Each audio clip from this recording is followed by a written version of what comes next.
Eh bien, bonjour à tous, je suis Jonathan Ascoli, l'organisateur de cette conférence. Je tiens à vous remercier sincèrement de votre venue aujourd'hui, surtout dans le contexte actuel. Vous voyez la météo, qui est magnifique. Maintenant, je vais introduire la façon d'étudier Paris. Je pense que la blockchain, c'est un changement de paradigme, on le dit souvent, la confiance, la transparence, que dans le monde auquel on vit, notamment le monde politique, c'est à la fois autant d'atouts pour changer les choses. L'analyse la plus intelligente que j'ai entendue sur Bitcoin pour le moment, c'est celle du comique britannique John Oliver, qui dit le Bitcoin, c'est tout ce que tu ne comprends pas à l'informatique, combiné à tout ce que tu ne comprends pas à la monnaie. Et pour moi, c'est vraiment ça.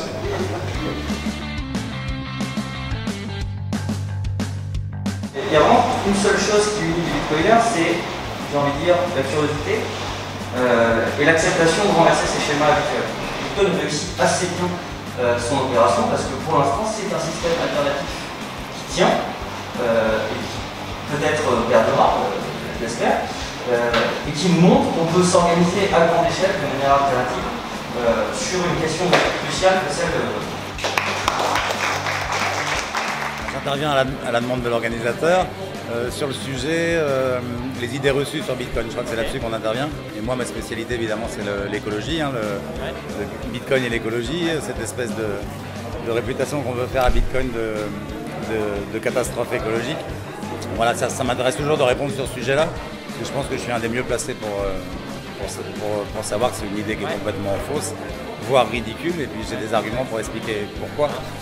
Et comment ça fonctionne vraiment et quelle énergie Bitcoin consomme. Et juste pour s'amuser, un pronostic sur Bitcoin dans 10 ans 100 000 $, si le dollar existe encore. Les gros hacks dont on entend parler, en fait, c'est souvent les plateformes qui utilisent Bitcoin et qui n'ont pas bien sécurisé les Bitcoins. Donc en gros, c'est comme si on laissait une pile de billets sur la table, puis quelqu'un passe et les prenne. Ça ne remet pas en cause la sécurité de Bitcoin, mais ça remet en cause les dispositifs de sécurité qui sont mis en place par les utilisateurs de Bitcoin. Merci beaucoup à tous les deux.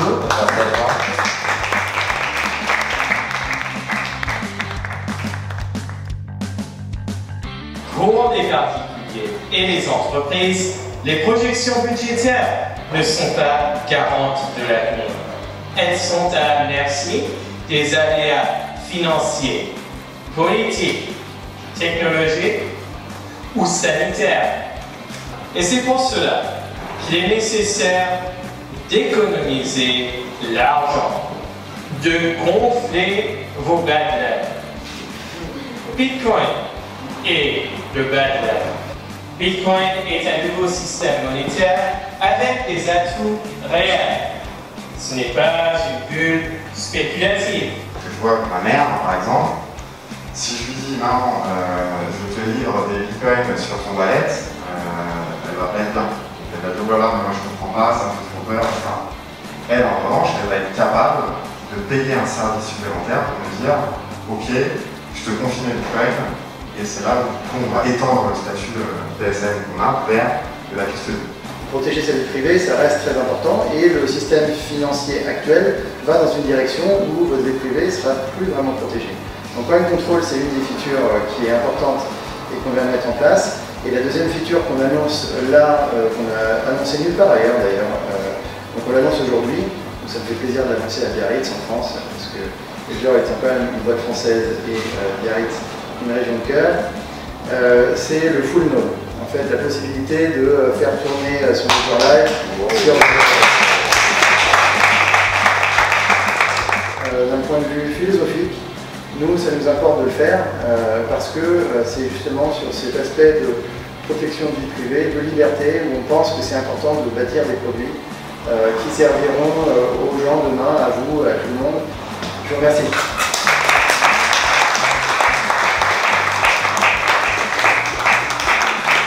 C'est sur ces belles paroles qu'on va clôturer cette première édition de Surfing Bitcoin. On espère vous retrouver très nombreux pour la saison prochaine, la prochaine édition, du coup l'année prochaine. On espère que la Covid sera derrière nous et cette fois on aura énormément d'ambition. On espère avoir 1000 personnes dans un endroit magnifique Merci à vous.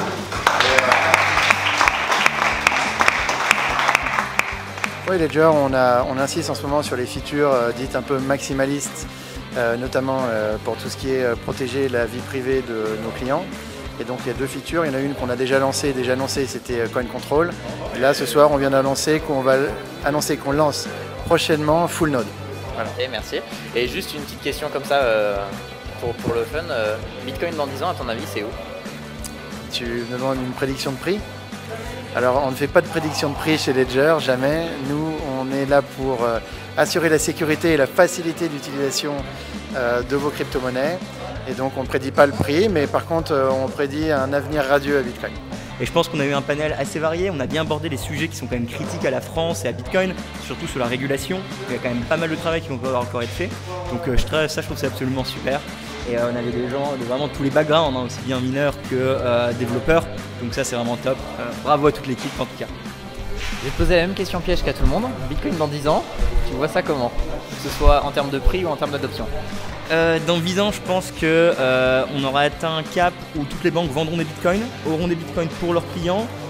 Ce sera démocratisé dans le sens où quasiment toutes les entreprises auront une partie de leur cash flow déjà en bitcoin et les bars se seront adaptés à Lightning Network pour accepter des paiements. Je pense vraiment que dans 10 ans, on ne verra plus la différence entre notre système traditionnel maintenant et Bitcoin et tout sera tellement caché à travers une UX qui est accessible à tout le monde que ça va être démocratisé aussi bien dans les jeux vidéo que dans les écoles, que sur tous les téléphones. Il y aura des portefeuilles partout, indirectement. Après, moi j'espère que les gens prendront le contrôle de leurs clés, qu'ils auront leur souveraineté. Ça c'est le pari que je fais avec ma chaîne YouTube et mon travail. Mais ça va être tellement démocratisé qu'on ne se rendra pas compte qu'on utilise Bitcoin. Et niveau prix, si vous voulez, pas d'estimation bien sûr, pas de conseil financier, mais on sera au-dessus de 100 000.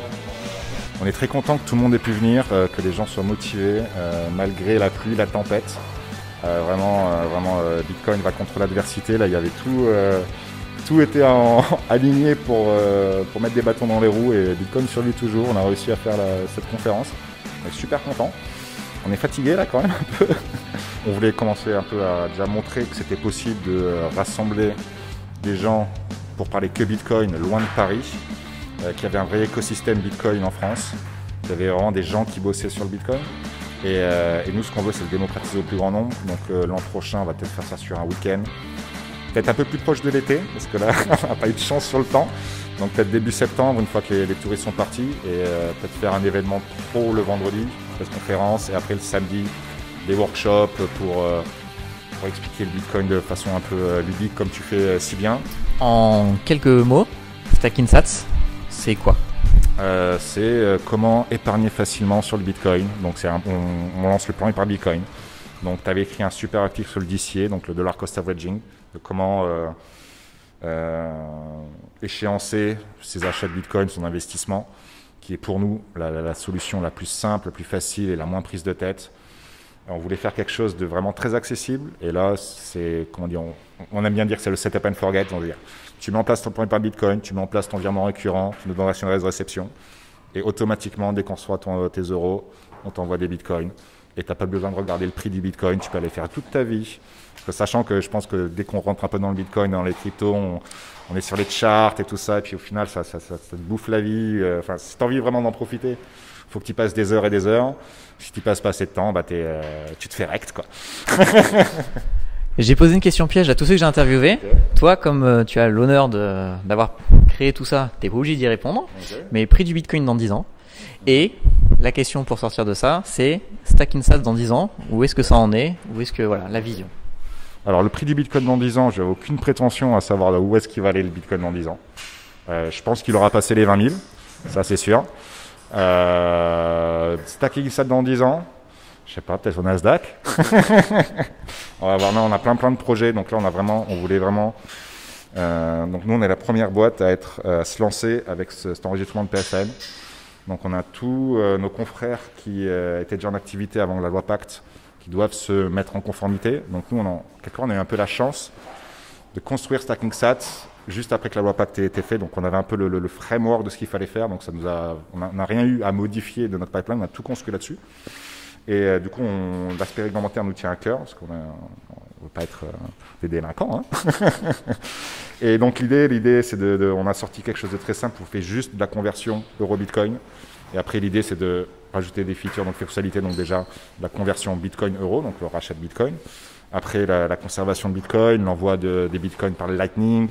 Enfin, et après on ne sait pas où est-ce que la technologie va aller. Il y a le liquide, on regarde un petit peu, le RGB surtout qui est pas mal aussi. Mais pour nous, vraiment, la chose sur laquelle on va se focus vraiment l'année prochaine, c'est Lightning Network.